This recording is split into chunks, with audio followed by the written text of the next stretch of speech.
presented by our digital media students last spring.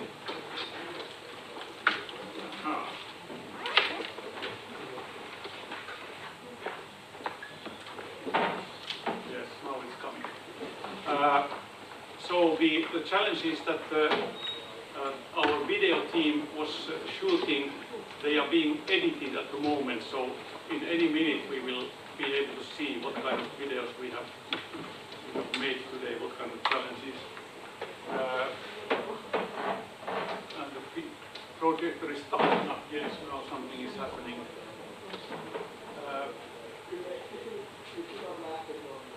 I can start by saying that Metropolia was formed in 2008, 11 years ago, by merging Stadia and Leiritie to University of Applied Sciences here in the Helsinki area. And we had from start a network of sustainability and responsibility. And we also had a management system called the Green Office, the environmental sort of guidelines. Thank you, Robert. And then we had some, well, maybe you too had some economic difficulties in your institutions, in your universities, and one of the savings measures in Metropolia was that the Green Office was laid down, and our membership in Baltic University program and some other sustainable development initiatives was terminated, and also our responsibility and sustainability team was disbanded. And it was noted by our students who made this initiative. Sorry, hey, in English. The students are really good. Yes, now. So the bottom line was this. The students came to the conclusion that Metropolia has not taken actions preventing climate change into account in its strategy, and let's demand sustainable development and responsibility to Metropolia's next strategy. And who are these guys who can demand such things? They are just second-year digital media students, which may be from the Ivory Tower. I'm sure it doesn't exist in Metropolia, but anyway, from the Ivory Tower, maybe they don't even see that. But it was published, and people could sign it in some social media. I don't know what social media is. I'm not the user myself, but here, this is the petition that Metropolia should adopt sustainable development in its strategy, and environmental themes, and long-term plan, and all these kind of things. And then what is greener Metropolia? The students outline sort of some characteristics of greener Metropolia. What is Metropolia doing now? Next to nothing, according to them. And there was a lot of sort of confusion that we are very responsible, we are very sustainable. How can't these students see it? And maybe it's also a problem of communication. But up to now, I haven't heard that the Metropolia management had reacted somehow to this. So we are still waiting for their sort of reply and response. And I'm sure we are seeing some kind of pressure to put sustainability and climate crisis into the next strategy. I hope it will materialize. So, when this was given? That was last May. Yeah, okay. And so, how many signatures did they get? I don't know. Okay. Maybe somebody who can access social media can check how many signatures. Do you know? What about other universities here? Do you have sustainable development and climate action in your strategies?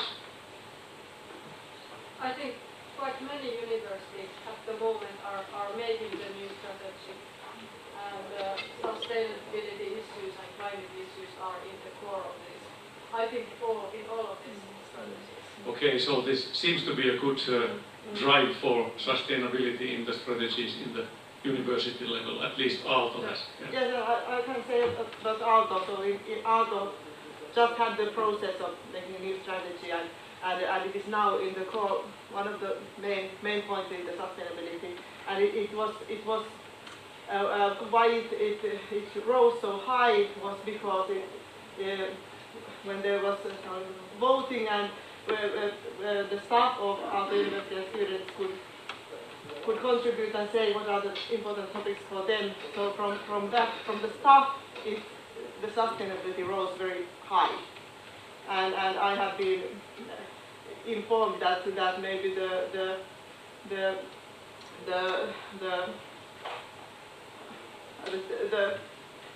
people in the administration and restaurant, they were a bit surprised that it also came so clear from the staff. So yeah. Now it was. Emmy, our students. Yes, I went to this site and I see this year it had been written 422 times assigned, and I must say that this is the first time I see this, so I don't know, it not have been mentioned so clearly in social media, or it might be my own actions that I'm not so active in the social media also, but yeah, I haven't seen this before. That's 406 signatures. Yeah. Yeah, that's quite a lot. I would like to mention two things that University of Helsinki is doing. Janna can then continue. The University of Helsinki is now designing a joint course on sustainability for all bachelor students of University of Helsinki. And I have been very happy of this kind of co-creative process that the working group has really been thinking of what can University of Helsinki do and what are the strengths of University of Helsinki in sustainability education, what do our students need. And Janna and me are part of this working group. And another thing University of Helsinki is doing is it has been decided that all the food that is served in occasions organized by University of Helsinki is vegan. Not only vegetarian, but vegan. So I think you could, like, this kind of challenges are needed in universities, and you can put the level high in the challenges, because I think the world is changing. Do you Janna want to add something more? No? Fine. Hi, I can say about Metropolia so that not only our students but also our partners raised the sustainability, the most important thing to take into account in our new strategy. So I really hope that our higher persons really hear the message. But it was very important that it has come from our students, but also our very important partners. They had a questionnaire to them.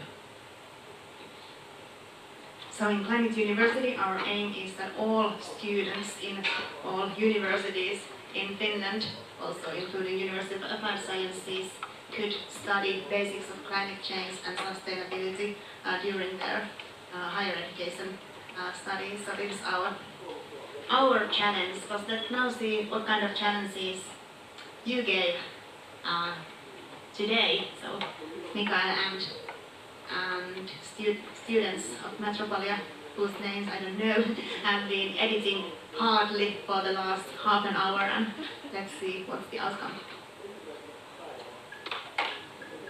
The Student Union of Metropolia University of Applied Sciences, METCA, wants to challenge the staff of Metropolia and the board of Metropolia to make more sustainable choices in the Christmas this year. Let's make immaterial choices, let's gift each other with experience and being together more this Christmas. And I hope you take this challenge with a good heart, and Merry Christmas, I guess. Hello, my name is Nadine. I'm from Austria and currently working at the University of Helsinki. And I'm enjoying Helsinki at the moment, especially because of all the nice Christmas lights, and Christmas time is a wonderful time. And I would like to challenge the city of Helsinki to turn off the beautiful Christmas lights in the night time to help save some energy and have a positive impact on climate. Moi, mun nimi on Katja Piisala. Mä oon Helsingin yliopistosta ja mä haluaisin haastaa kaikki Helsingin yliopiston työntekijät ja opiskelijat osallistumaan vegaanihaasteeseen tammikuussa. Kiitos, että olette mukana. Mä oon Laura Riuttanen Helsingin yliopiston ilmakehätieteiden keskuksesta. Monia lukiolaisia mietityttää paljon ilmastonmuutos ja mä haluaisin haastaa kaikki Helsingin lukiot tarjoamaan opiskelijoilleen ilmastonmuutoskurssin. Moi, mä oon Kristian Seppälä, mä opiskelen Metropolian ammattikorkeakoulussa. Mä haastan Metropolian lisäämään kierrätyspisteisiin muovin sekä panttipullojen keräyksen. Olen Sanna-Liisa Nissilä ja opetan Aalto-yliopistossa ilmastonmuutoksen Climate Now-kurssia ja koordinoin Aalto-yliopiston osuutta Climate University-hankkeessa. Aalto-yliopiston uudessa strategiassa kestävä kehitys nousi tosi tärkeäksi painopistealueeksi. Haastan Aalto-yliopiston sisällyttämään kaikkien opiskelijoiden opintoihin ilmastonmuutoksen tai kestävän kehityksen opintojakson. Me Climate University-hankkeessa kehitämme oppimateriaalia, digitaalisia oppimateriaaleja, joiden avulla tämän opintojakson sisällyttäminen kaikille onnistuu. Moikka, mä oon Sara Malve-Aalruut ja mä oon porvoolainen.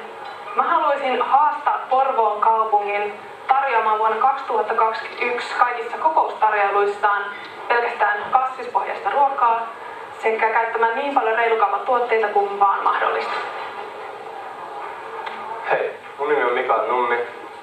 Mä työskentelen siviilipalveluksessa Helsingin yliopistolla ja mä haluaisin haastaa tasavallan presidentin Sauli Niinistön, pääministerin Antti Rinteen ja perussuomalaisten puheenjohtaja Jussi Halla-ahon osallistumaan vegaanihaasteeseen ensi vuoden tammikuussa. Eli 1 kokonainen kuukausi ilman mitään eläinperäisiä tuotteita.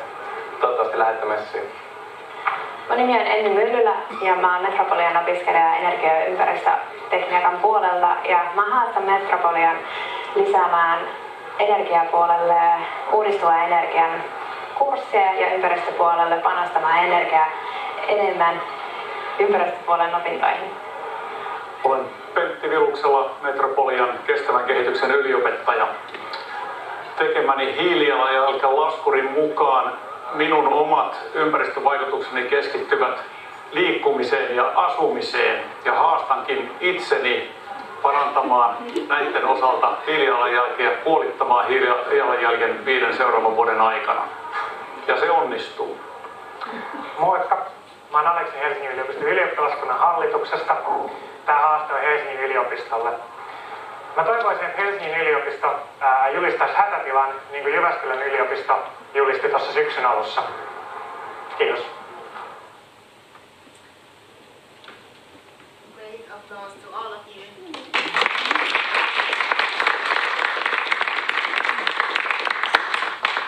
You're very brave, and I'm proud of you. Any comments? Suggestions, how should we promote these videos and challenges?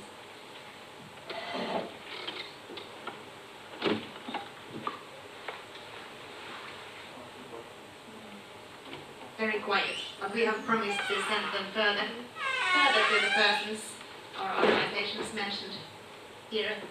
So, Pentti, you are waiting for to receive the video from us to challenge you.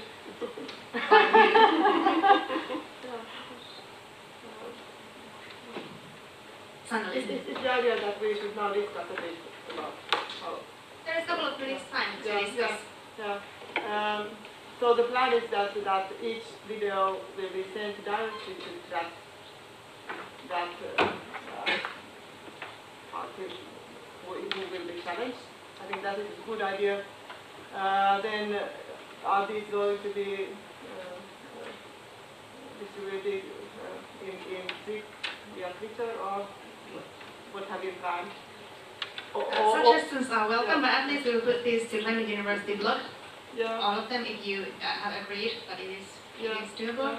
Yeah. We can tweet them and we can send them to those parties mentioned in here. But if you have further suggestions, you're very welcome.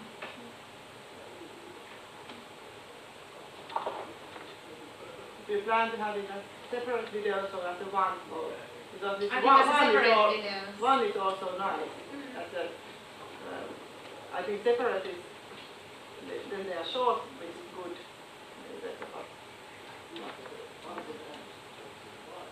And if you agree, we can continue this in Aalto in March. I think for visibility, short videos, separate videos, and using also LinkedIn would be a good idea.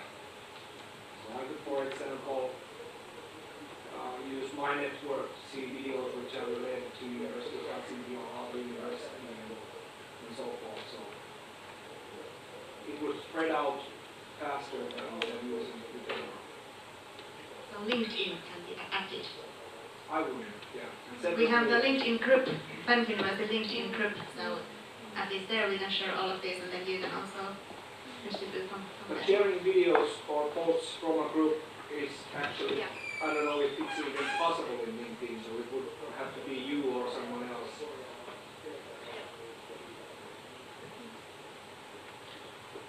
I think we should spread the climate challenge, on a larger scale. The concept you need. Yeah, like the ice bucket challenge or anything. We should sort of try to get some momentum going and see if people starting challenging each other and let it work from there. So just really sort of build awareness, and that would mean use all social media. So that's Facebook, Twitter, what else there are, Instagram. Very nice idea, so we can challenge people to make more climate challenges and spread the word. But then we need all of you to join the effort. Yeah, maybe it's almost the same that I want to express my challenge, but I didn't want to be in the video. So I suggest to write him, but I don't know if we can open some forum or something that everyone can write down the challenge. Okay, the open forum where everyone can write down challenges without being in the video. Yeah, I think that's also a good idea, but then again, many of these things have been kind of written, and these videos are much more impactful and they are much more directly to the person. If you see that another human being says that you should do this, so we could do both, I think, but I think that in a way videos are a bit more impactful. Yeah, that's true. Thank you, Just quick idea, we discussed that could there be some event to make your climate challenge, and with what was your name? Katja discussing that, for example, at the University of Helsinki to organize a 2-hour session in in the city center campus where you can make your challenge, and then they will be collecting other. Climate University can continue collecting challenges. Climate University can continue collecting challenges in different events. If you want to in every university to organize such a thing, I think that would be, it could be quite fun for just people even going by and then you see that. Yeah, and I think that people would be really encouraged to give challenges, because if we promise to deliver the challenges also to the people, that's a big incentive, because people might want to do them themselves, but they don't want to start finding out who they should send it to or whatever. And Mikael is working for us until next summer, so this is something to Thank you, everyone. I think we can go further.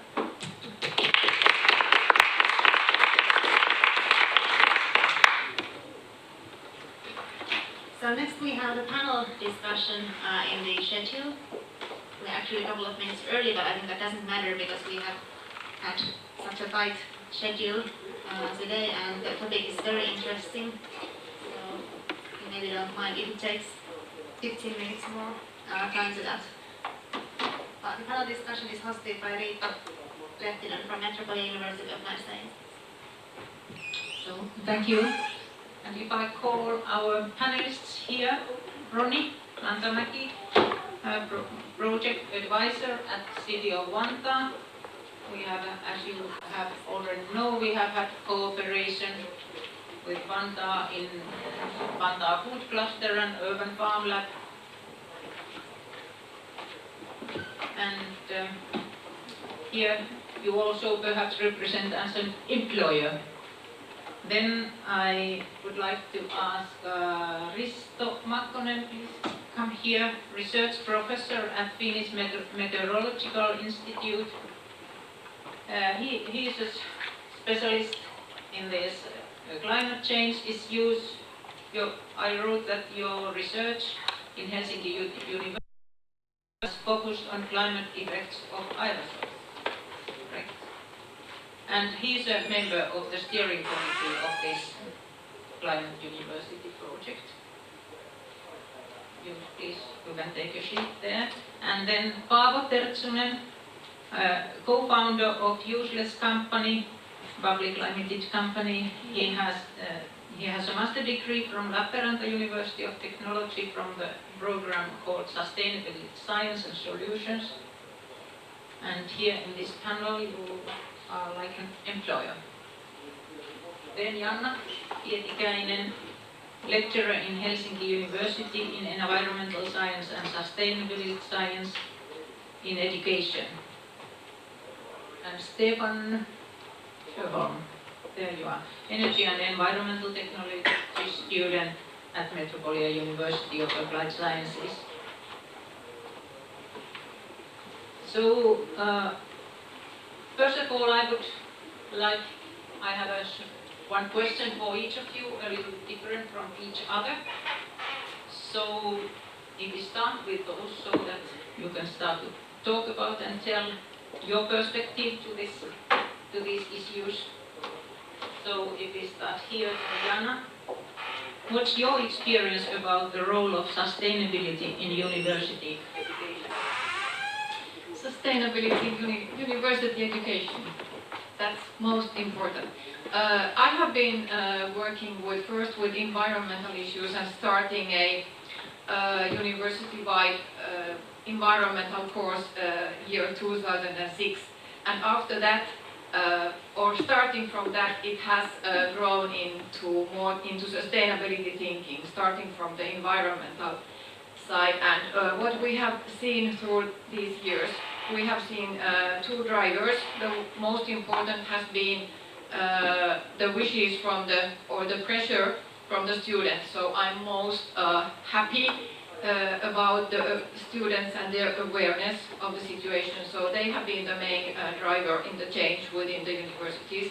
And then also the enthusiastic forerunner teachers who have kind of taken the challenge from the students. So sustainability has now turned into a mainstream, I would say, or starting to be mainstream. And still we personnel and the students are putting pressure to the university leadership, and now we are seeing the sustainability and responsibility entering the strategy. So I think we are on the right way, and now after we are seeing sustainability in the strategies, we are seeing more and more real actions taken by the university. So that's how I see the role and the process. Thank you very much for that. And Risto, what is your point of view to this Climate University project? Yes, so my background is in climate research. I have been doing with the climate models for about 15 years now, and of course nobody that I'm working with climate modeling business has climate change background in what they are educated. They are physicists, they are meteorologists, biology, chemistry, and a few others as well. I think we have recognized now in the last years that many of the grand challenges where we try to apply, for example, climate modeling at the moment, looking at what the IPCC wants from us, what kind of experiments do we need to tackle with to look at what happens to the world in the next decades. We cannot do it just based on physical experiments, looking at the chemistry. We need, of course, a lot of multidisciplinary approaches also in the research.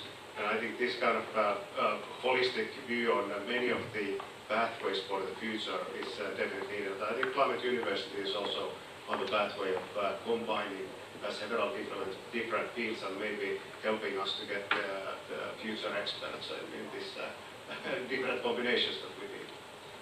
Great. And then, Ronnie, perhaps you already explained quite a lot about it. What is Vanta's relationship to the sustainability development? But if you still have something to add to that. Well, I mean, as a city, we have to look at sustainability on every aspect. Social sustainability, economic sustainability, and as well environmental sustainability. And I think it was a good example with the highway through Kirkkonummi. I mean, sure, if you want to cut emissions in Kirkkonummi, you could just like shut it down or use road tolls or something. But it's the same in Vanta. I mean, we have an airport there. Should we shut it down?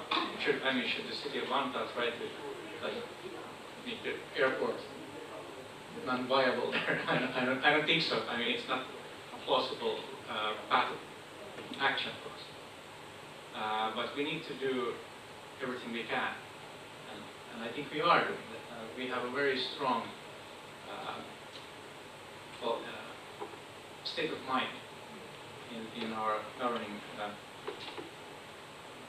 elements in the city that we really have to do this. I mean, carbon neutrality 2030, it requires very big measures. And actually, one thing that's equally important when we were looking at these climate change actions is measurement. I mean, we are always talking about relative numbers when it's the absolute numbers that are causing the climate change. So, I mean, we feel good about ourselves when we have dropped something from the 1990s level by 35%. But does it really matter if it's still piling up? So this is something that we really have to wake up to. And it's the same thing when we were talking about how much this city or municipality is polluting. Are we counting the traffic that passes through? Are we counting the businesses? I mean, it's still the absolute numbers. That's what counts. And if we just choose the elements that we can make look good, or only the elements that we can influence as a city, result at all. And that's why we are trying to emphasize cooperation with businesses and everyone.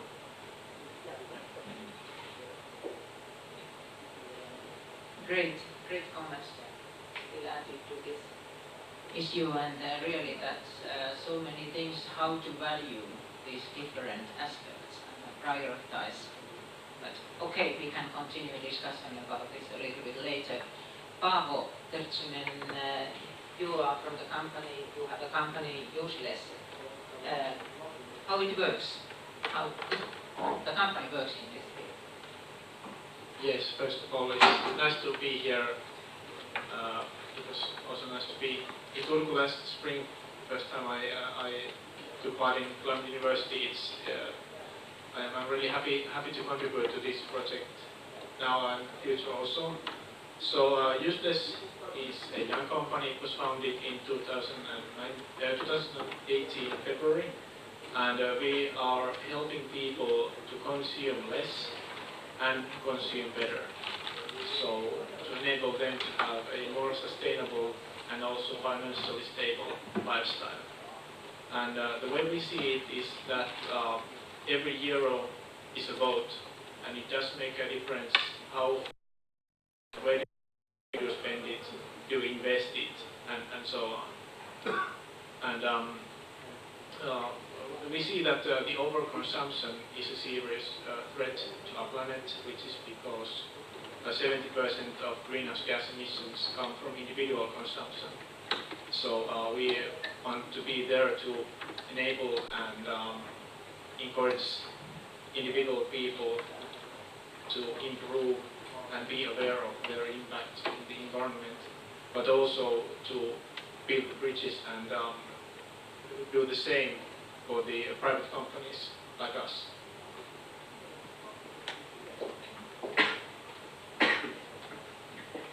Yes, it's great to have also the consumer point of view in this. We have been discussing about cities so much today, And still, Stefan, I think that we want to now focus more in this panel to the education and learning and teaching and this kind of issues. And so the question for you is, what's your experience? How much students are interested in and really willing to learn these sustainability issues? Well, my classmates, being that I'm on the environmental technologies, we're very interested, but the climate crisis, which they're calling it now, it is the crisis of the generation. So I feel that a lot of my fellow students are daunted by the task. It feels like, ending world hunger, and in many ways it's exactly the same.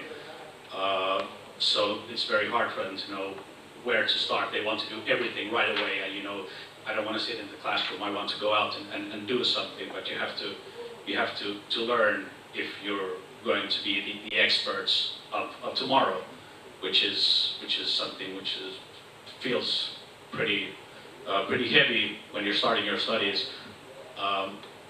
One of the big challenges which we're talking about during class break is we know the infrastructure that is already there, and in many ways has to make a full change.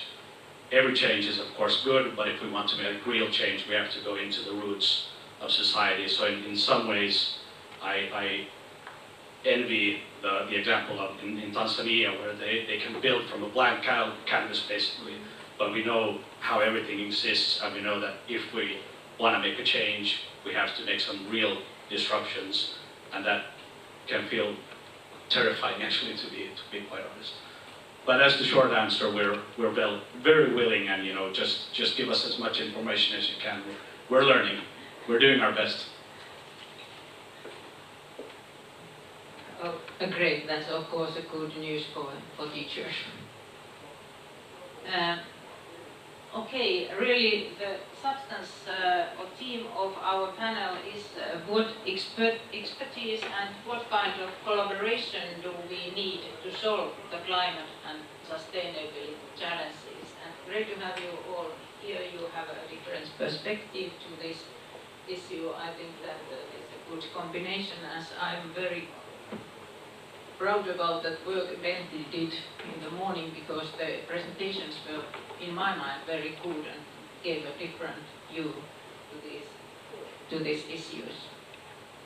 So there are coming more and more questions for you on the table on the board, so you don't know them yet. So, but I would like to, before going to those, to ask you that if you have to mention one change, what is needed in the society to tackle the climate change or sustainability challenge.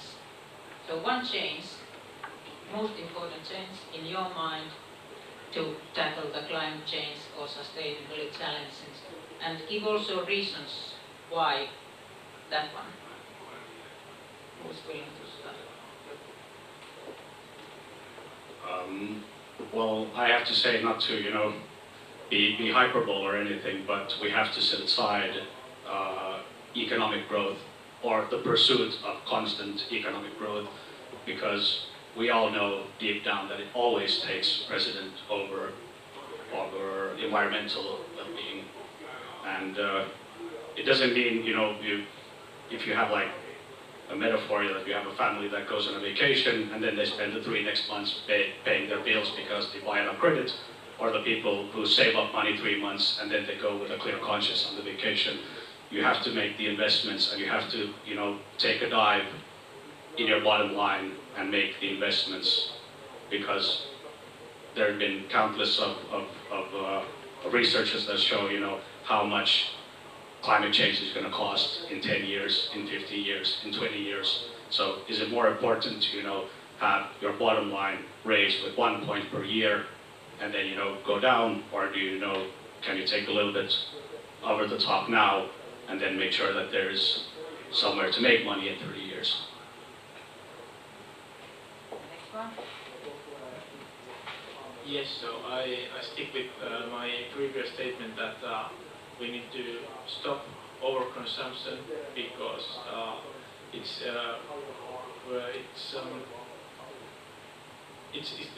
one of the major drivers of climate change, and it's also a major driver of biodiversity loss. So at the moment, the average carbon footprint of a Finnish person is approximately 10,000 kilograms. And if we want to limit climate change in 1.5 degrees, this carbon footprint should be approximately from 1 to 2 tons. So it's a major drop from the current carbon footprint. And at the moment, if we, for example, consider food as a category, it takes like 23% of a person's carbon footprint. So the carbon budget we have in 2050 is not even enough to cover our current food consumption's emissions. So that's why we need to consume less, and also to improve the production efficiency and circular economy to limit the climate change. Yeah, I think I'm going to continue from this idea, because this is what I would just see as a change in culture.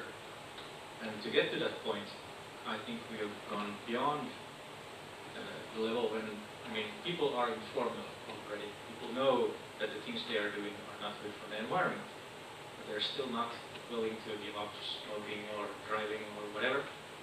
So I think that the absolutely most efficient way to get people to obey these things in a better fashion would be economic incentives, which means regulation, taxation.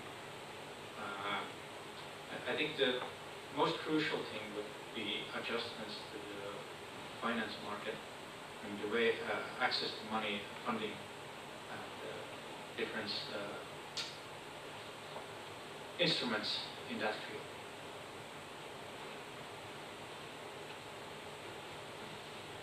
Okay, so maybe I bring a different topic then. A lot of the discussions now are concerning, for example, emission reductions and how do I reduce my carbon footprint or the community footprint. But what we see in climate research, for example, looking into 2050 or the until end of this century, we see that in addition to reducing emissions from industry, from energy production, from food, they are essential, but we still need to have also negative emissions to actually reach the ambitious targets 1.5 or even 2 degrees. So negative emissions are in the common discussion now in climate research. And of course, it might feel somewhat vague, what are they and how are they relevant for the everyday life, but in principle we can have, of course, negative emissions by just somehow taking the carbon out of the atmosphere by technical measures, or for example what we are discussing in Finland, how to match certain greenhouse gas budget targets by, for example, forest management, how much can we cut forest, what is sustainable for the, in terms of biodiversity, but also in terms of carbon budgets. But these are quite difficult things to study. There are interesting research around different negative emission pathways, so we know that some of those are necessary, and there's a lot of urgent research that needs to be done on even the pathways that we now include in the scenarios that take us to the good pathways until 2050. So we need the pathways, but we need a lot of basic research, and then of course applied research in how can we actually upscale these technologies to any meaningful measures. So yeah, I think here also this kind of, what I also mentioned, this kind of holistic approach is needed. So we just, for example, in terms of forestry, it's not enough that we have biology and ecology, but we need to study their really integrated effect on climate, not only considering the greenhouse gas fluxes, how much the trees take up carbon, but also the other effects that forestry might have. In my opinion, the big change we need in the society is co-creating the transition to sustainability. because I think that the important thing is to safeguard a peaceful transition, because we are seeing a lot of societies in the Western world being divided into two parties, two opposites with conflicts, and we are not willing to see a transition through conflict. I think we need a participatory approach, negotiations and understanding of different opinions and seeing different ways forward, because we are at the moment seeing a lot of technical solutions. We are also seeing political will and political instruments, and then of course economic incentives, but we are certainly also needing changes in our mindsets, and not all the things that we need to change in, for example, overconsumption are on a short term pleasant for us. So we are also seeing changes which might be unpleasant. So we need to negotiate a new way of good life together, and that's a co-creation of the results with the different parts of the society, the private companies, the educational part, NGOs, citizens having conversations and negotiations.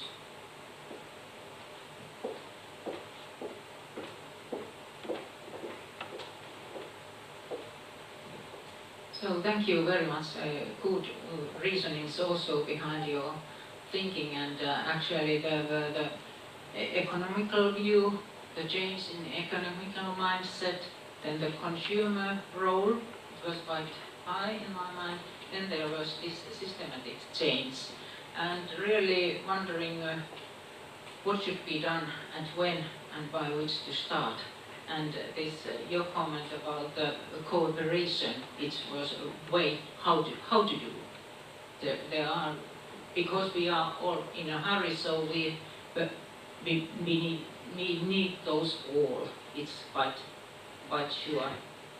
But if we think about those needs now, so what knowledge and skills are needed for that? If we now go into the education and that kind of things, what kind of skills is needed so that we can cooperate better? And you, Jana, say something. Thank you, that's a very pleasant question, and it's easy to continue what I already was telling. There's a lot of research about the competencies needed for sustainability, and there's quite a consensus of the big 5 most important competencies, and we certainly need. 2 of them are looking into the future, anticipatory thinking and strategic thinking, of course, needed. Systemic thinking, I was already discussing today with some colleagues here that we should understand the big system, how it works and what kind of feedbacks there are. But then for communication and for these negotiations, we certainly need a higher level of interpersonal competencies, and of course the understanding of the normative or the normative questions of sustainability that we should be able to cope with. So I think these are the most important, and we actually did a research, it's just published, we went through more than 40 curricula of sustainability science master's degree programs, and we of course found all of these competencies, but also some additional ones like diversity in ways of thinking, so that you are able to look for new kind of solutions and new kind of ways forward to see the big picture from different angles.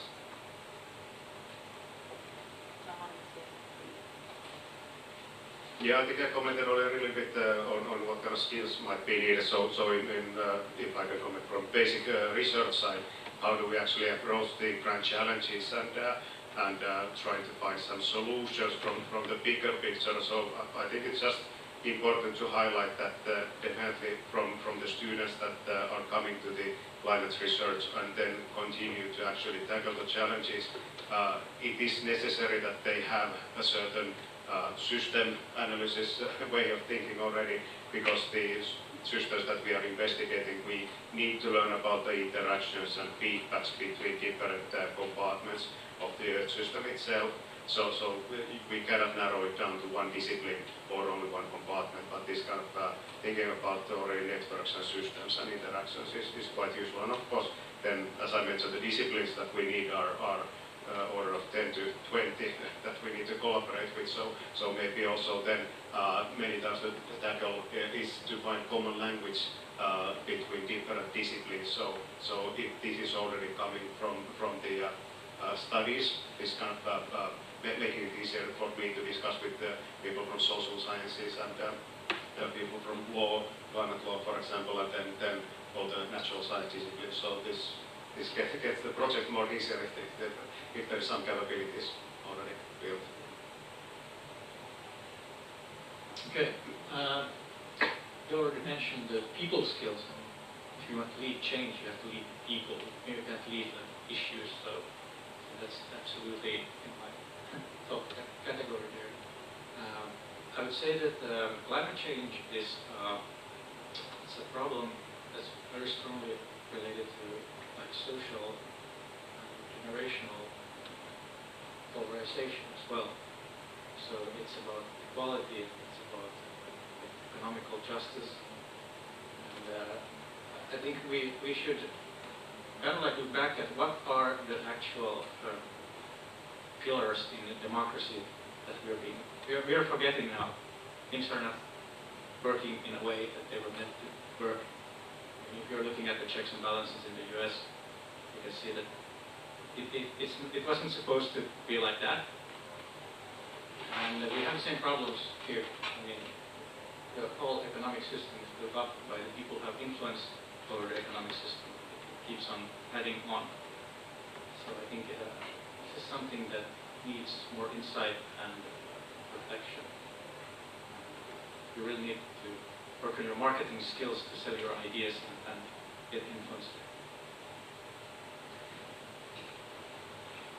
Yeah, I have actually kind of two things. But first, from the consumer or people's side, I really must back Jana with her point that we need to teach people about how we need to teach them the 1.5 degree lifestyle.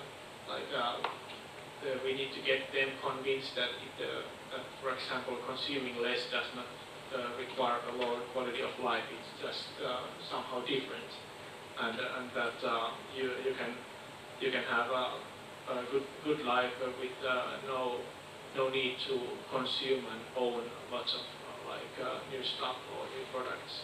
So that's one thing from the people side, but not to always talk about only on the consumers. I think that we need to also demand from the private companies that they really take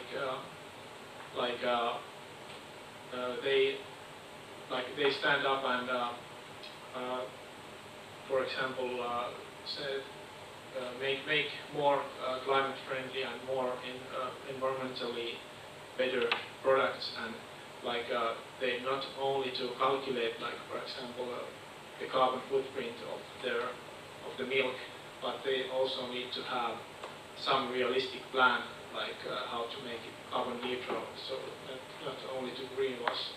I'm not saying the carbon neutral milk is greenwashing, but the companies need to have realistic plans of how to improve and make the environmental effect less harmful.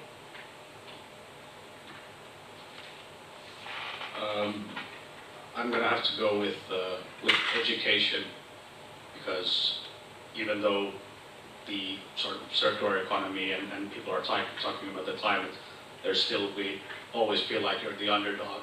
You still feel like we need to inform people more.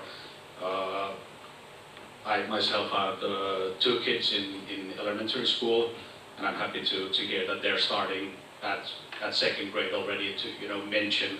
We don't want to sort of pour over all the problems over the small children, but as soon as possible starting to inform people about climate issues and really sort of get the awareness, because I feel that even though it's maybe unfair, but placing the blame on the consumer, but the consumer is the one who is making the choices with their euros and choosing the companies, are they green or not, but also the education would help people to see through possible greenwashing, which I feel is a big problem. People say that they do something, but that they do something else. So really is well, what everybody's saying, that you have to look at your own lifestyles and your own carbon footprint, but to do the right choices, you need to be informed and educated.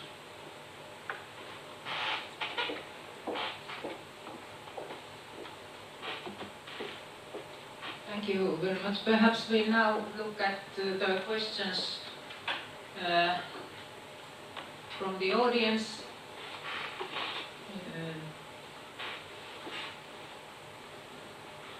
How could cities and universities collaborate to engage students in co-designing the future cities? Is this for Ronnie, perhaps? Well, I think we actually are, in many ways, collaborating already, and I'm here. So, from the land planning department, I think, I'm not sure their official name in English, but they have lots of citizen engagement projects by law also. And I think we have this big project of planning the future on our. It's something that's growing. We have good experiences from it. We are using lots of hackathons and different kinds of events for activating students in projects, solving problems.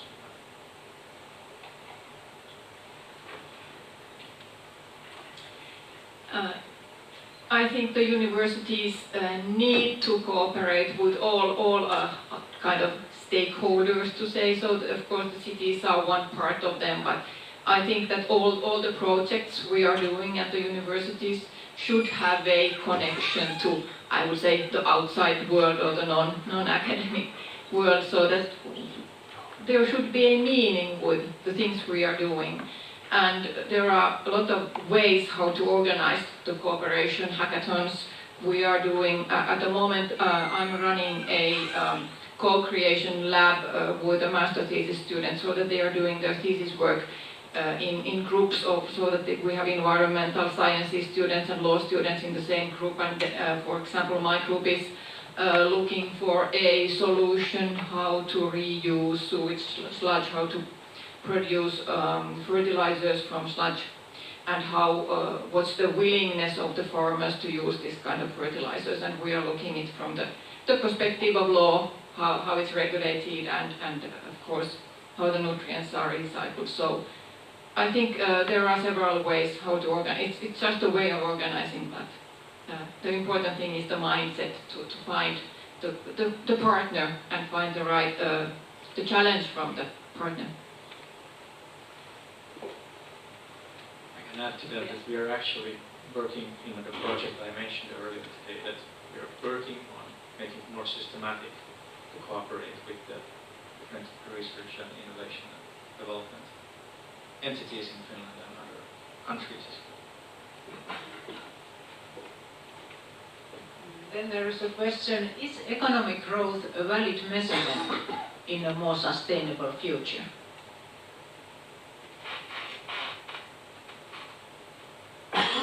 Is economic growth a valid measurement in a more sustainable future? What's your opinion? Is it? Raise your hand. Who said it is? Or those who, or perhaps we say it the other way around. So, do you think that it is not anymore a valid measurement?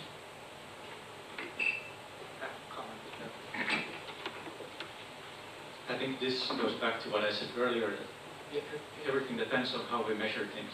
I mean, if we are talking about economic growth, then I mean, per se, it's not a problem. I mean, overconsumption and consumption of physical resources, that's a really big problem.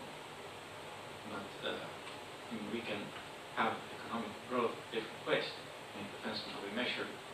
I mean, at the moment we have lots of public parks and spaces that they have no assigned value.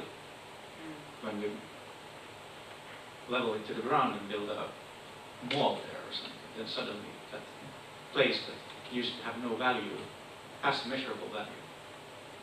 And that doesn't mean that it would have been worthless for the people living there. And it's very hard to measure things like this, and that's the problem. And breathable air is also something that we value very high, but we don't have a price tag. And I think many things like this will change in the future, and we have to look at the resources we consume. We have to put a price tag on things, and that will affect how we consume. I don't know if this answered any question. Yeah, at least it came into my mind that what were those things we should measure? What's the more important we should measure in the future?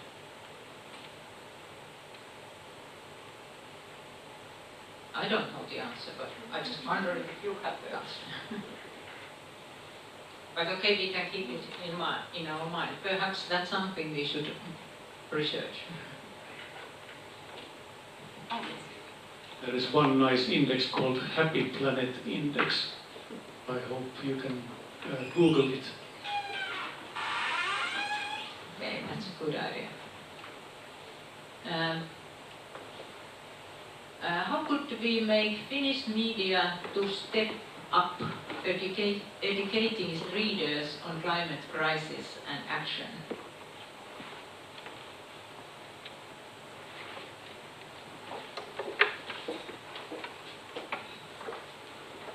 Yeah, if it's regarding media, for example, so I can say that what we have found very good, also for us, but also for the media, FMI is organizing this kind of media training days. 1 day a year or even 2 days a year, we get tens of reporters and journalists to come to the FMI premises, and we will teach the basics of climate change, basics of the research that we are doing, but also really the basic concepts that we have found, for example, in the latest IPCC report. So it's a lot of lecturing, but it's also a lot of good questions from the media that what is the information that is lacking that maybe we are not giving out in our websites or leaflets. So we also learn quite a lot. And yeah, this has been quite simple. I think that we have done much forward in this, so I wouldn't be too pessimistic that we have a problem with the media or how they represent climate change or climate crisis. Great, that was a good idea, really good idea. And really, it's we can do it, so it's possible. We can handle it. Then there's a question: how to make useless useless? I guess that's for me. Yeah, I don't know who asked this, but to get great praise, we might use it in some marketing things later on. So, well, I guess at the moment, now that we are like on the overconsumption and the traditional consumerism organizations are the #1 enemy for us, well then we are useless, and useless is useless when there's not any more overconsumption, and after that we choose some other environmental issue and start solving that. So I think we're going to have some things to do for a while. I don't know how many years, but probably there's work to be done still. Then there seems to be some food-related issues. One was there are already signs of significant change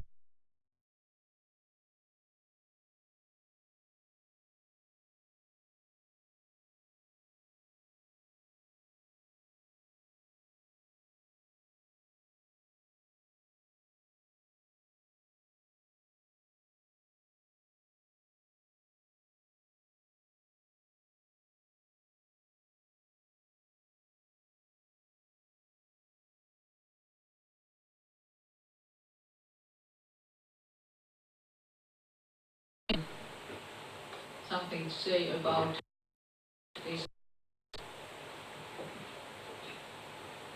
Well, I think this is not an easy question. It's very strongly related to the discourse. I mean, if someone controls the narrative, what are the words that you should use and what are the words that you should avoid? Like, veganism is now a very positive thing, that everything should be vegan. And, yeah, and of course, it's in many ways it's better to use vegetarian food than it is to consume meat. But it's not usually that simple because there are many factors that needs to be counted. You can't just like buy yourself the good conscience to say here that you can eat vegetarian things that are used in a very non-environmentally friendly way. I mean, there are other ethical issues that might make you choose that vegetarian or vegan food alternative. But we need to be aware that plastic straws and things like this that are it's very hyped at the moment. And choosing not to have this plastic straw might not be the perfect solution. It might actually be the cleaning of your own consciousness instead of getting you to do something that actually has an impact.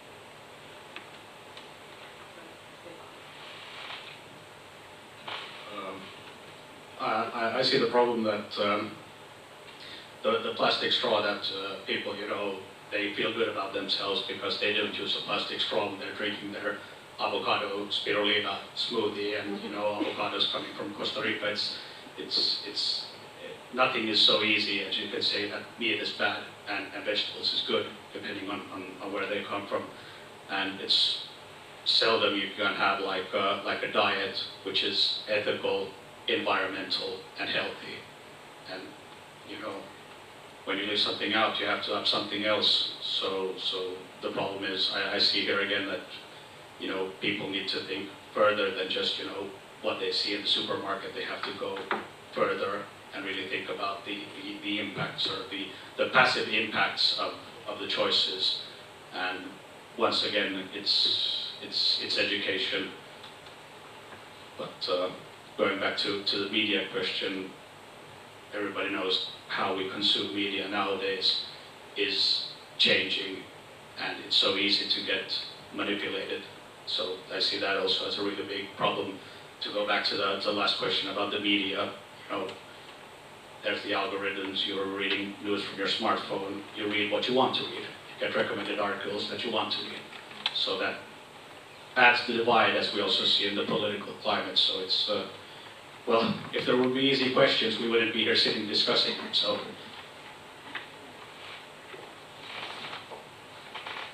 Sorry, can I ask one thing? About the... Do you need this? I think I'm good. I think I'm good. Yeah. Alright, that's everybody here. Yeah. So, there have been studies that people who are vegan or who eat meat, that if you compare the like the CO2 emissions of the transportation of the food, it doesn't differ that much, because if you eat meat, you don't only eat meat, you eat bananas and you eat like things that don't grow here. So the environmental issues that are resulting from the transportation of the vegetables, they're not that high actually. So I think that yeah, there are some issues with like very specific maybe vegetables, but a vegan diet is environmentally friendly and healthy. And what was the third one you said? You have ethical. Huh? Ethical. Yeah, ethical. I think that it applies to all of those three. Like it's the only diet that applies to all those three. But I think that's my opinion. I'm vegan. I'm not saying either way, but I always feel so confused. When you go to the supermarket, you find like there always has to be a full stacked basket of pitahaya in Isholmenäen in Matikylä. And I've never ever seen a person buy that. So more of that, like sort of that everything has to be available, and that consume seasonable. That it's not always, as I said, it's not always easy. So if you want to eat rice or potatoes, for example, because you want to go down on carbs. There's so that was my point, that there's so much to consider, not just the one thing that you have right before your eyes.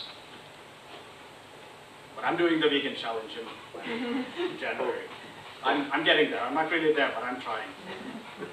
Yeah, I think that the main point I was trying to make was that we shouldn't focus on one thing. We should do environmental conscious things in everything.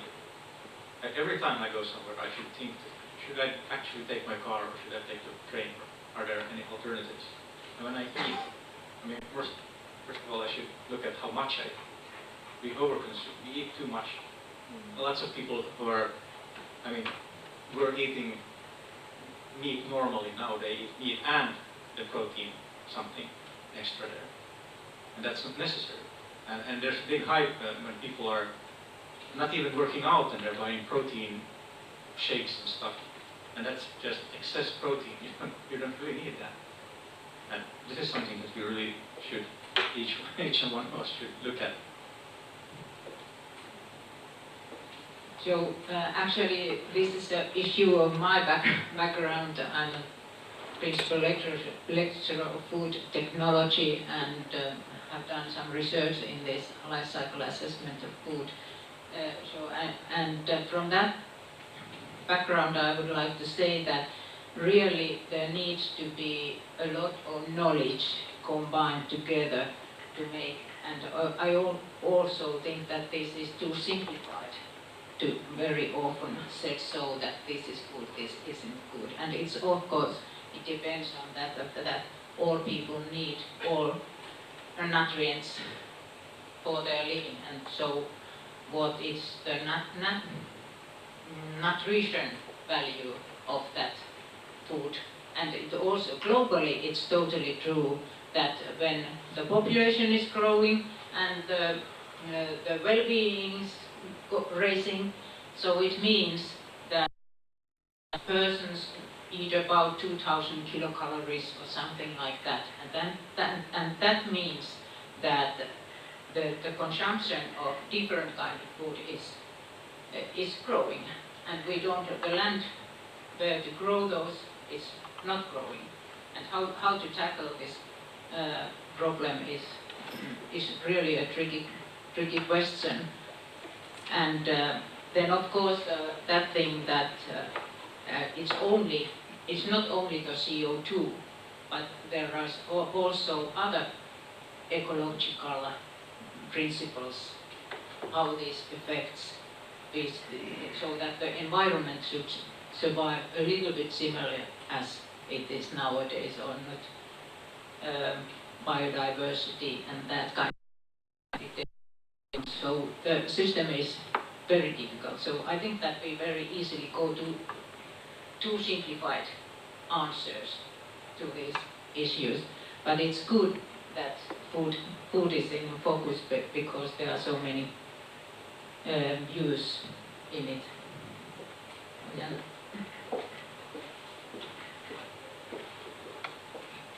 Thank you. Actually, I would somewhat like to challenge this idea of individual choices.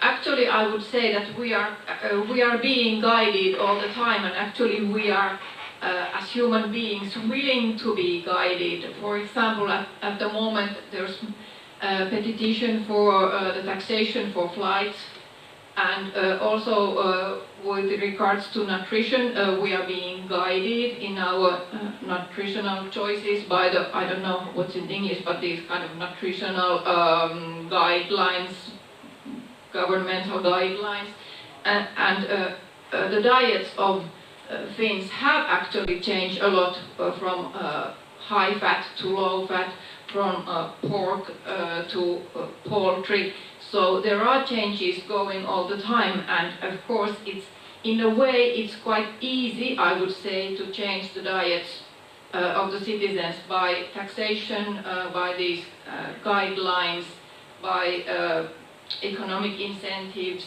and of course we shouldn't forget the power of the school meals and also the kind of the office meals we are having our lunches. So it also changes the way we are making our nutritional choices. So actually, it's not that difficult. We just need to know where to go and set the goals and find the instruments to guide us. For example, nudging has changed a lot the way we are, what kind of protein sources we are choosing in a buffet.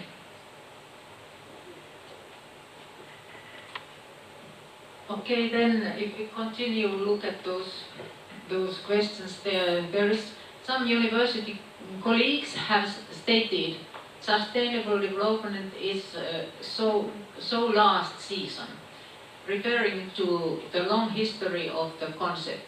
How to convince them it is not? I have also met this kind of statements, but how to answer to those? Has someone in the audience good answer to share?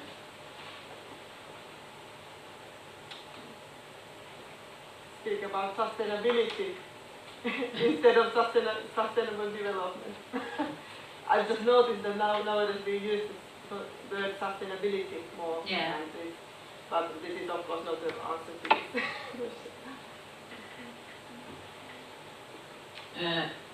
For me, it's so that yes, we have had sustainable development quite a long time, but are we in the better situation now? When the answer is no. But yeah, I think that's exactly the thing, that people are just like irritated by the fact that it has been talked about so long, but nothing has, or almost nothing has happened. So it's kind of the idea that people have around that certain term, but I think that still many people are much more willing nowadays. Like it's just the thing that surrounds that certain term that is a problem to many people, I think.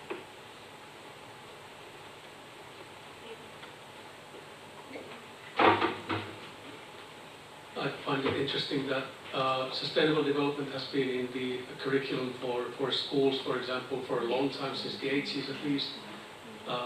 But now the sort of upcoming Lukio curriculum will be talking a lot more about sustainable future. And I'm not sure if there's a kind of a difference really between future and development, but they've changed the term definitely. And now, kind of regarding climate change, we had greenhouse gases in the 80s. We've had climate change now for let's say 20 or 30 years, kind of referring to what this is as well. And now what BIOS is changing in now, the unit at Helsinki University, the ecological reconstruction. I find that quite sort of appealing as well. And there is a kind of a dramatic change from climate change to reconstructing already something that has not yet collapsed.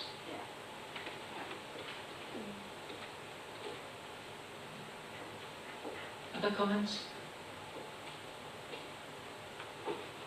How to motivate people contributing to negative emissions?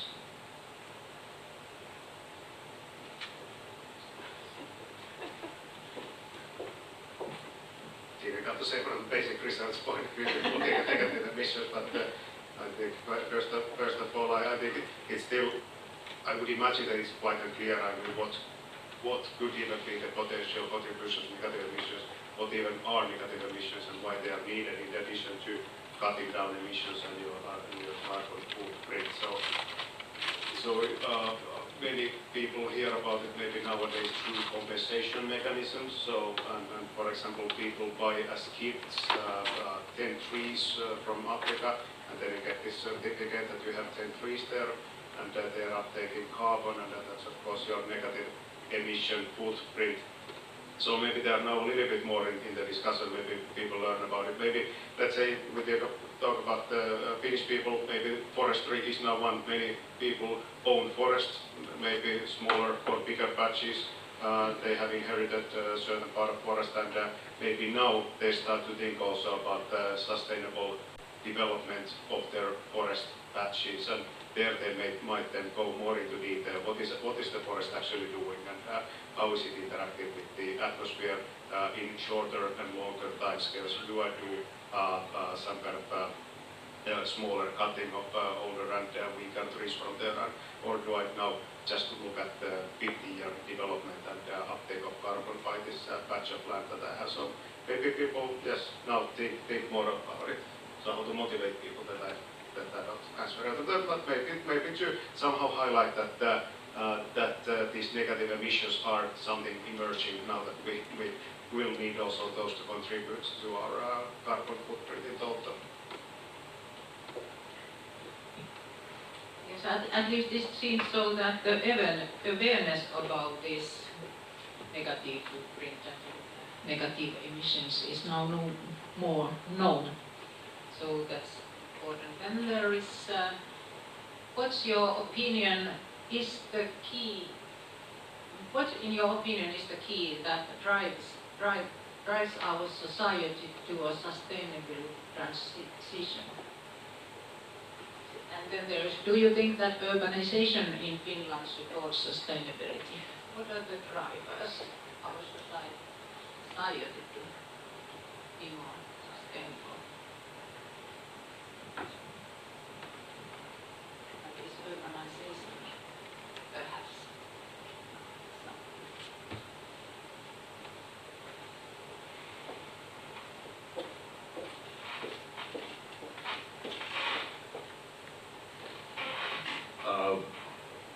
I don't actually know about key, but one problem, of course, is that we don't really see the effects that are already happening here.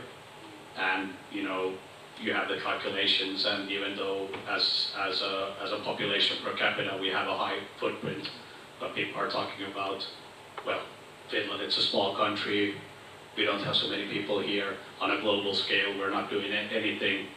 So it comes back to seeing the bigger picture and how we've come here, on what countries we've been depending on to get cheap consumer goods. So the problem is and now we feel like if rising economies are using cheap fuel to generate energy and have massive emissions, so now we're pointing the finger and saying that no, you have to be greener, you have to look at us, but we had the same journey basically. So I'm not really sure if that is a key, but then again we're going into people understanding the bigger picture, that not just looking yourself in the mirror and think that what I do doesn't have any effect because I'm just one person. So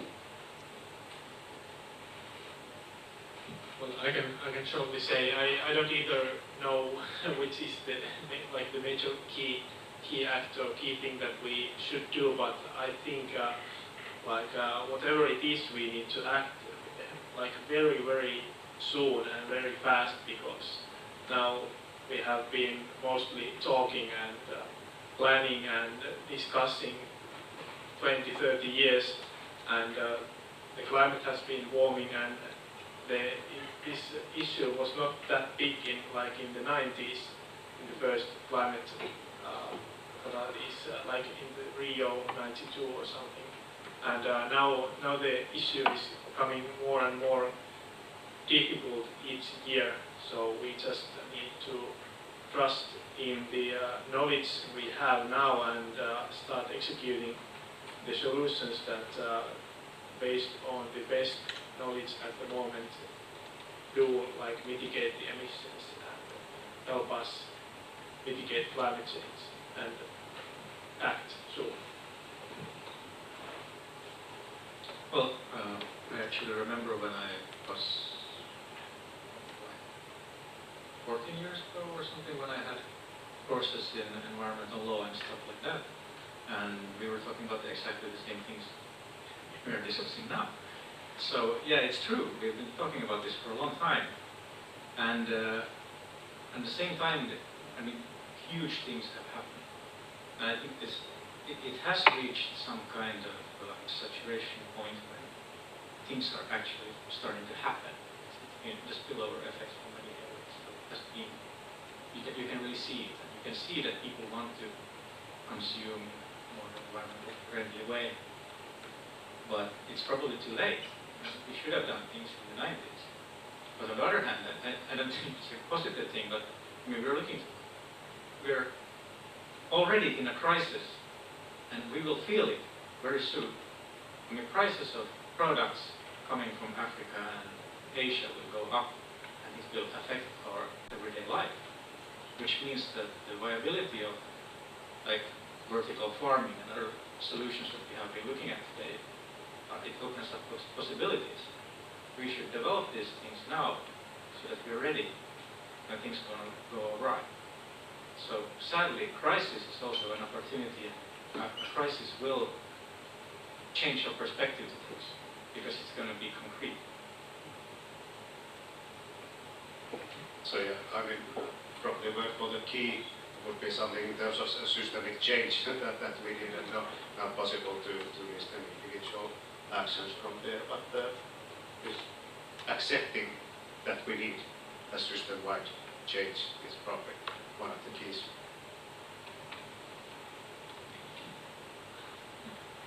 I think very much like you mentioned that it's not a positive thing, but the catastrophic situations, for example, the forest fires in Australia, are giving us certainly an incentive and a driver to take action. And I think we need also, the human beings need a feedback, or they are very willing to act when they are receiving feedback. And now we are receiving the feedback in a catastrophic way from the big disasters caused by the climate change. But I think there should be also other ways of getting feedback. For example, what was mentioned in the discussion here about the negative emissions. So we would need some kind of way to visualize our impact on the climate. So that now we have these different kind of ways to calculate our footprint, carbon footprint, but we should also be aware that what are kind of the positive things and how much they kind of mitigate the climate change, so that we need instant feedback from the choices, from the everyday choices we are making in our transportation, living, heating, and all kind of things.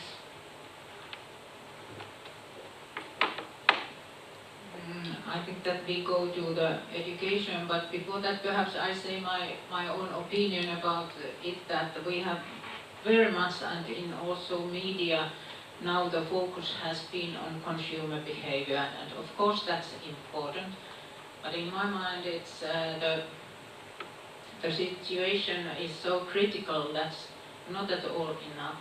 So systematic changes in bigger things should be done. And but the problem is who takes the responsibility of those. So the difficulty in it is that actually we need, and perhaps this comes also from my background in that I have been living those 30 to 40 years knowing the crisis, and all my living things have gone back, more and more back. So I'm a little bit ashamed about the situation that I have been living in the system, and it has been worse. So now there should be a bigger change, and the next generation is in the same situation. They don't have, we have been living in the, anyway we have very nice nature still here, but is that in up to 20 years? And so on. But okay, and I believe in education in that way, and that's the most important thing perhaps also, so that the culture is so that students or small children already learn these kind of things, and I still believe in them that they can perhaps find ways, but I think that people at our age should take responsibility about those bigger changes in the systematic way. We are able to do that kind of things. And there is, for example, this question, we can go to that, is the urbanization in Finland, that kind of situation, and how it should happen so that it creates more sustainability. But okay, it's not the topic of this discussion now, and our time is running out. So we have been discussing about those skills in what is needed for the future, but what kind of change in education do you think it needs? Jana?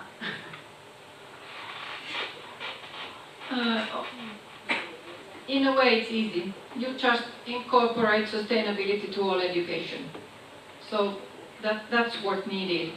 And like Laura was mentioning here today, that the University of Helsinki is planning a sustainability science compulsory course to all bachelor degree students. And actually for this project we benchmarked some world universities, the top sustainability universities, and found 3 universities worldwide which are incorporating a compulsory sustainability science course to all students. They are in Switzerland, Germany and US.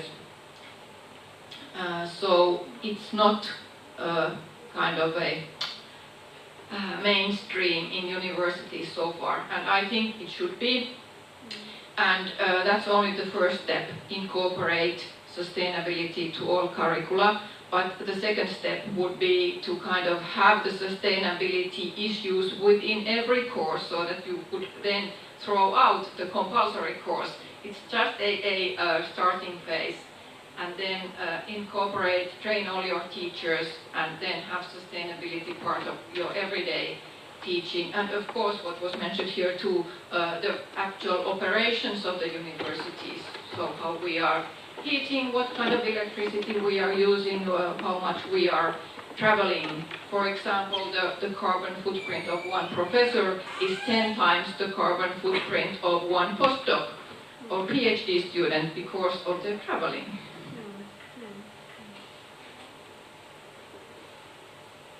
Yeah. Regarding education, I mean,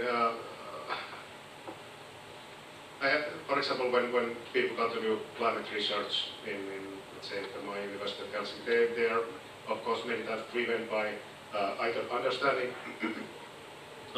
the climate system, the earth system better, or to actually, some people have to try to find solutions for the grand challenges, either in sustainability or in climate change, or somewhere in between. I think this kind of approach that, for example, we have seen now here in Climate University project, the set of courses there would definitely benefit the whole research field if we have people coming either to do just basic research that we are doing, where, for example, the experiments are definitely more academic driven than, for example, solution driven. So let's just remove all the human activities from the planet, or let's convert all the crop fields to forests. So this might be more academic, but it is definitely useful that the people doing those experiments have some background in what is actually then, for example, for the future pathways for the next decades, what is relevant, and we can actually do a lot of designing of interesting experiments already in our research groups. I think, yeah, maybe at the moment still, when we're receiving students from, let's say, to bachelor level or master level, a lot of thinking is still in silos, but these kind of opportunities that we see here, I mean, definitely I see broadening, and that makes a nice impact also with our research fields. I think that we really should try to educate the grown-ups. I mean, most of the decisions in businesses are made by the baby boomers, and they will be for 10 or 15 years into the future. And I think that it's actually incorporated in most like executive MBAs and stuff like that. But we should really look into different It's louder. education platforms for people that are in the working age, so to speak. I mean, we're always talking about the children are the future. Yes, they are, and they have learned. I mean, people that were born in the 90s are now grown up and they grew up with this, but they're not still in the position to make the decisions that are needed, that are needed for this. So we really have to step it up and try to get the information and the education to the so-called grown-ups. Yeah. Yeah, I really like that attitude because I'm the one who was born in the 90s, and I feel like all the motivation and all things that I have received from the climate change and from our environment, and these things I have got from education and during the last 15 years or something like that. And I think that it has worked really good on my behalf, at least. And we can, of course, we can improve it, and we can focus on that it doesn't make people, our children, too too anxious, and teach them that there are always ways to improve our actions, and there are always ways and things we can do. So teach them to be optimistic, even though the situation doesn't look so good at the moment. And then we can, like Ronnie said, we can focus on teaching also the grown-ups the same. Positivity, yeah, I'm gonna jump on that one. I think that's one of the main things that you have to do, that not just give up, but more sort of not concentrate on well, there's the old saying that you're either probably a part of the problem or a part of the solution. So make people want to be a part of the solution, think positive, that what can we do, not sort of what's been done and where we're going, but more sort of what can we do, what should we do. And the thing that you now, what do you call it, climate, not anxiety, yeah, climate anxiety, that people, are diagnosed, that they have, young people are diagnosed with climate anxiety. It just shows that it's such a broad, and there again you have the education, and you have to have the positive way of entering the problem, because otherwise you just dig yourself deeper in the hole. And having sort of the interdisciplinary, that everything is entwined, that having that everything comes back to the climate, not depending on what you do, but education once again.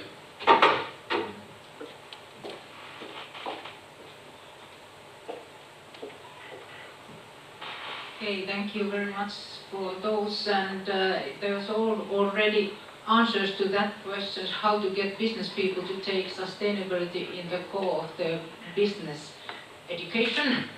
That's the answer. Perhaps we should pay a little bit more attention to that also take those into education. Then there's a question for Risto, is FMI also educating political decision makers? Not. Good. Yeah, I cannot answer that maybe totally. So it's maybe not at the same level as we try to approach, for example, the media that is then creating maybe news with a better background in climate research and climate change issues. So for political decision makers, we do provide certain platforms, electronic platforms, for example, where we try to produce also for communal decision makers local climate information and some kind of basics on climate, for example, for a narrow region in Finland, and then of course providing a lot of basic information in Finnish scale. But I have to say that, I mean, we are not inviting for example, the parliament to come my for one day to teach about climate change. So this doesn't happen. So it is on a different level. But there is information exchange for sure.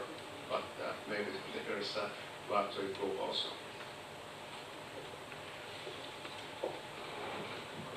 So thank you. It seems to be our time is out. So thank you very much for all panelists for your comments and also audience for all your questions. I think that a good sentence for the end could be: think globally, look at systems, but act locally. Thank you.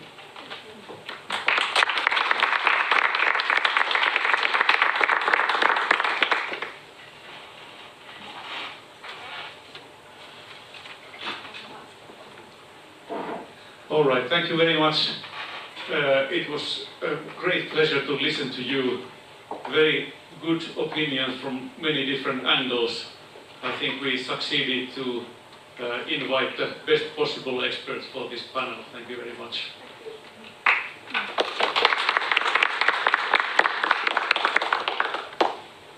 Now, everybody feeling hungry?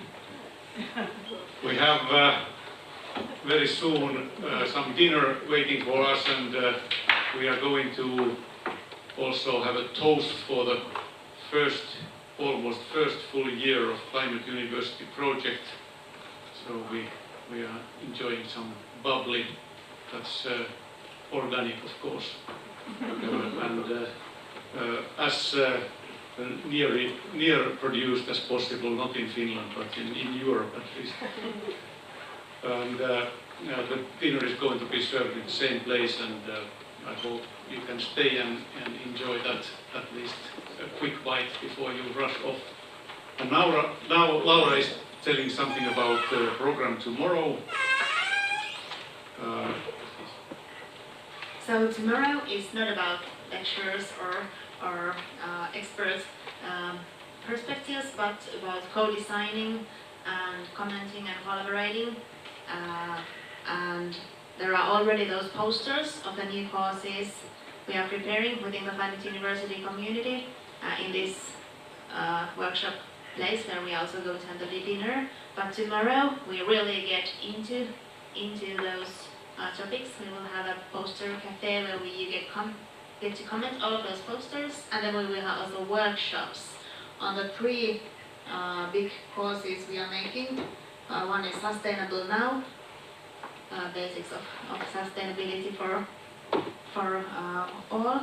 One is Systems Change Now, about systemic thinking in these grand challenges, and one is Solutions Now, which was this collaboration course where our students try to solve challenges from the working life related to climate change and sustainability. So these three courses we will workshop together tomorrow, and we really wish you all could join and give your contribution to this work. So I hope to see you all here tomorrow as well. And we start from the workshop area and maybe from here. Yes, okay, tomorrow morning 8:30, coffee for those who didn't have time to eat a proper breakfast, and then 9 o'clock in this same auditorium, and from there on we go to, in the afternoon, to these three different workshop rooms, and then meet here for the final countdown of the workshop. But now it's time to celebrate the good work so far and have a kind of end of the year celebration of our community. So you're very welcome to join.